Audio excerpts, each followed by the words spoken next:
બધામાં એટલી એનર્જી મારામાં હાવ નહીં. કેમ છો બધા? મજામાં. જોકે સર 50% અવાજ આવે. કેમ છો બધા? મજામાં. 60% ભાઈ. હાલ હવે ફાઇનલી છેલ્લું. કેમ છો બધા? મજામાં. તો હજી 95 દેખો માં તો ચાલુ હતું.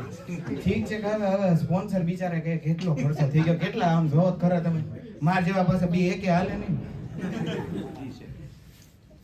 તો આમાંથી ચા અને કોફી ના બધા બંધાણા. કોફી કેટલા ને ભાઈ પેલા મને એમ કહો. કોફી ની બધા ચા ને બંધાણી છો ને? નહીં ને પાવાની નથી ભાઈ.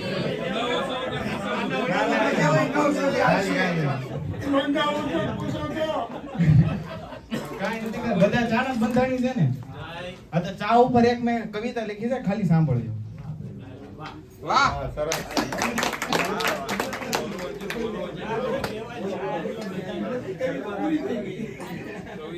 ચા વિના સવાર અધૂરી લાગે.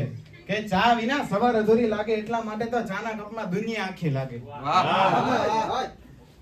કે ચા અને બિસ્કિટ ની જોડી એવી જબરજસ્ત લાગે. ચા અને બિસ્કિટ ની જોડી એવી જબરજસ્ત લાગે. આ બંનેનું જો ભેગો, આ બંને જ્યારે ભેગું થઈ જાય તો આખું જીવન તંદુરસ્ત લાગે.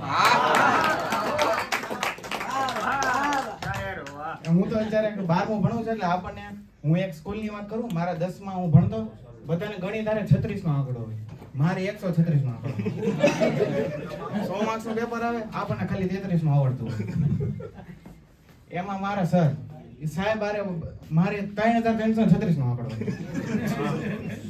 એ સાહેબ ના પાછો દેખાવ એવો, આમ જુવાનિયા હતા, જુવાન હતા પણ સગાઈ થઈ હતી, પણ વાળ ધોળા થઈ ગયા 70%. મારે જેમ છાતી અંદર ખાંદો બાર. અને એમાં મારે 3336 નો આંકડો 9મા ધોરણમાં સાહેબના નવી સગાઈ થઈ. તે અમારા ગ્રુપમાં એક છોકરાએ સાહેબના વાઈફને રિક્વેસ્ટ મોકલી ઇન્સ્ટાગ્રામ. પાછી મેડમે એક્સેપ્ટ કરી લીધી. મેડમે એક્સેપ્ટ કરી લીધી.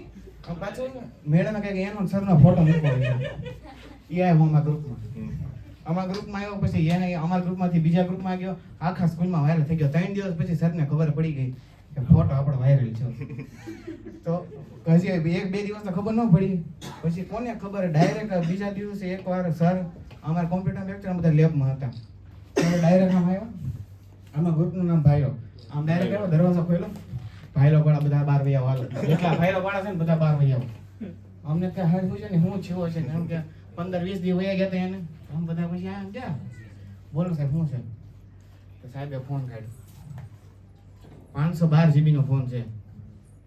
બોલ કેટલા ફોટા જોતા તારે? તમને ખબર નહીં કયા ફોટાની વાત કરો. આપણને તો એમ જ કેમ પછી એટલે હું કહ્યું. તો પછી એક જણાએ દોઢ લાયા થઈને કહી દીધું આ ગ્રુપમાંથી ફોટા આવ્યા હતા. પછી અમુક તો 4-5 જણા તો એવા જ હોય કે આટલામાં લાઈન થઈ હોય તો એકાદો ખબર પડી જાય કે આ દિશે. તો 2 જણા કહી દીધું કે હા સાહેબ મેં મોકલા હતા, મેં પાડ્યા હતા. મેડમ તમે રિક્વેસ્ટ મોકલી, મેડમ એક્સેપ્ટ કરી. સાહેબ એમ નવે કે મેડમ એ રિક્વેસ્ટ એક્સેપ્ટ કરી. અરે હું નહીં બીજા કહું.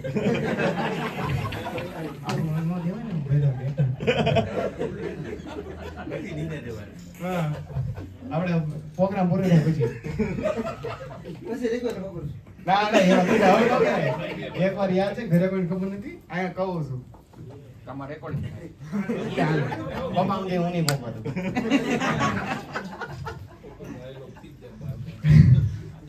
તો ઈ સાહેબ ને ખબર પડી ગઈ. પછી સાહેબ ને છોકરાને ડાયરેક્ટ કહી દીધું કે તું 9મા ધોરણમાં ગણિતમાં ફેલ. છોકરે પાછા બધા દોઢ ડાઈના પેટના કરી લ્યો, જે કરવું એ કરી લ્યો. કે તમારે રિઝલ્ટ વધારે દેખાડવું છે, અમારે તો હાલે, અમે ગમે એમ લખી નાખજો. 33 નું આવડે 33 લખી નાખજો. પણ સાહેબ ગમે એવા હતા, ધોળા વાળ હતા, છાતી અંદર ફાંદો બહાર હતી, હાઈટ વધારે હતી, ગમે એટલે એને કાંડ કરતા, સ્ટ્રીક હતા, મારતા. તો એ છેલ્લે મારે મેથ્સમાં 100 માંથી 91 સાહેબ ને લીધે આવ્યા હતા.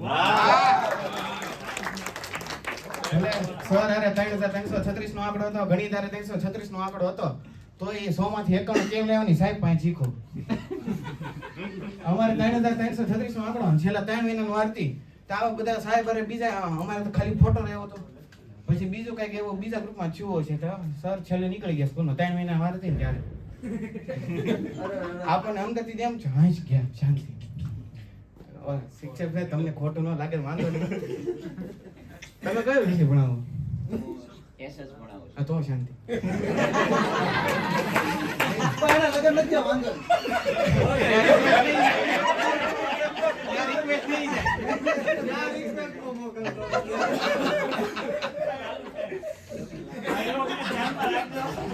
એમાં છે ને મેડમ એ તમ શિક્ષક જ છે.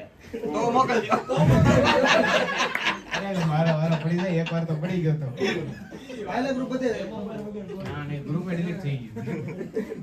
ઈ છેલ્લે વાલી મીટિંગમાં ફોન લાવીને ફોન ચેક કરે, આપણે તેથી રજા ઉપર હતા.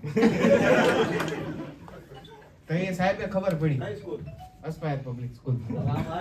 ભલે હવે સાહેબ નીકળી ગયા, હવે કેમ ઉપાડી? તો પછી સાહેબ નીકળી ગયા હતા અને ઈ સાહેબ આમ દર વર્ષે હવે મનાલી પ્રવાસ જવાનું થાય. તો મનાલી આમ બધા જેટલા એ ભાઈ લોકો વાળા હતા ને બધા આમ ગ્રુપમાં ગયા, મનાલી ગયા હતા. સાહેબ તો હતા ને, એની ટિકિટ કેન્સલ થઈ ને બીજી ટિકિટ આવી. નકર અમારો તો ફૂલ પ્લાન હતો, મનાલીનો છેલ્લો દિવસ હોય. સાહેબ અમારા બાજુના રૂમમાં હતા, મોરે મોરે બોલાઈ